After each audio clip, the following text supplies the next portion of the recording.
मेरा दिल बहुत दुखता है जब इस तरह के मैसेज आते हैं कि सर आप तो मुसलमान लगते ही नहीं, आप तो अच्छे इंसान हो। यानी मुसलमान अच्छे नहीं होते, ये लोगों के दिमाग में डाल दिया गया है। लोग अच्छे हैं, भोले हैं, लेकिन ये चीप मीडिया दिन रात हिंदू मुस्लिम करता रहेगा तो लोगों के दिलों में नफरतें आएंगी। बॉलीवुड की रोटियां भी हिंदू मुस्लिम करके नफरतों पे सेकी जाएंगी तो लोगों के दिलों में नफरतें तो आएंगी। पूरी दुनिया इस्लाम के पीछे क्यों पड़ी है? इस्लाम कहता है कि जुए के अड्डे बंद करो। जुए के अड्डे अगर बंद हो जाएंगे तो अरबों खरबों का नुकसान होगा। इस्लाम कहता है शराब की फैक्ट्रियां बंद करो। अब शराब बंद हो जाएगी, लोगों का तो फायदा होगा, लेकिन अमीरों का अरबों खरबों का नुकसान हो जाएगा, उसका क्या होगा? इस्लाम बेहयाई को मना करता है, लेकिन अगर एडल्ट इंडस्ट्री बंद हो जाएगी तो इतनी सारी अरबों खरबों की जो कमाई आती है वो कहाँ से आएगी? इस्लाम ब्याज को, इंटरेस्ट को मना करता है, जिससे अमीर और ज्यादा अमीर होता है और गरीब और ज्यादा गरीब हो जाता है। ब्याज बंद हो जाएगा तो अमीर फिर और ज्यादा अमीर कैसे होगा? जरा सोचिए, जुआ खेलकर कौन अमीर हुआ है? शराब पीकर कितने घर बर्बाद हो गए? ब्याज गरीब को और ज्यादा गरीब कर देता है और अडल्ट इंडस्ट्रीज जवानी को खा जाती है। अब इस सबको दुनिया के बड़े लोग, अमीर लोग कंट्रोल करते हैं। वो नहीं चाहते कि ये सब बंद हो, इसलिए इस्लाम के पीछे पड़े हैं। वरना जो मैं बोलता हूँ, जो कहता हूँ, जो करता हूँ, मेरी रहम दिली मैंने सब इस्लाम से सीखा है। इस्लाम कहता है कि दूसरों पर रहम करो।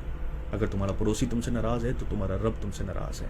माँ बाप अगर तुम पर जुल्म भी करें तो उनके सामने उफ तक मत करो। ये मर्तबा माँ बाप का दिया है। एक इंसान कभी भी नेक नहीं हो सकता अगर वो दूसरों के लिए वैसा ही नहीं सोचे जैसा अपने लिए सोचता है। इस्लाम कहता है भूखों को खाना खिलाने से रब सबसे ज्यादा राजी होता है। भूखों को खाना खिलाओ और उनसे उनका जात और धर्म मत पूछो। इस्लाम ने औरत की इतनी इज्जत बताई है कि अगर सामने आए तो अपनी पलकों को झुका लो। इस्लाम कहता है ज्यादा फालतू पानी ना बहाओ। अब जो पानी बहाने को मना करता है वो किसी बेगुनाह के खून की इजाजत कैसे दे सकता है?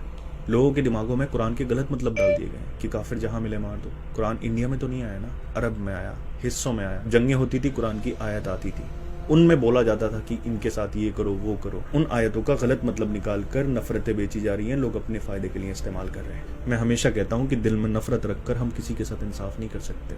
दिल से नफरत को निकालिए, उसके बाद सच्चाई को जानिए। कोई ये क्यों नहीं बताता कि कुरान में रहमत का जिक्र कितनी बार आया है? ऐसे लोग भी दुनिया में आए जो अपने आप को खुदा कहलवाते थे, खुदा मानते थे, लेकिन जाना उनको भी पड़ा। अमर कोई नहीं है, सबको जाना है। जो जालिम नफरतें फैला रहे हैं, झूठ फैला रहे हैं, लोगों को आपस में लड़वा रहे हैं, मरना उनको भी है और हिसाब उनको भी देना है। लोग गलत करते हैं तो वो लोग गलत हैं, इस्लाम गलत नहीं है।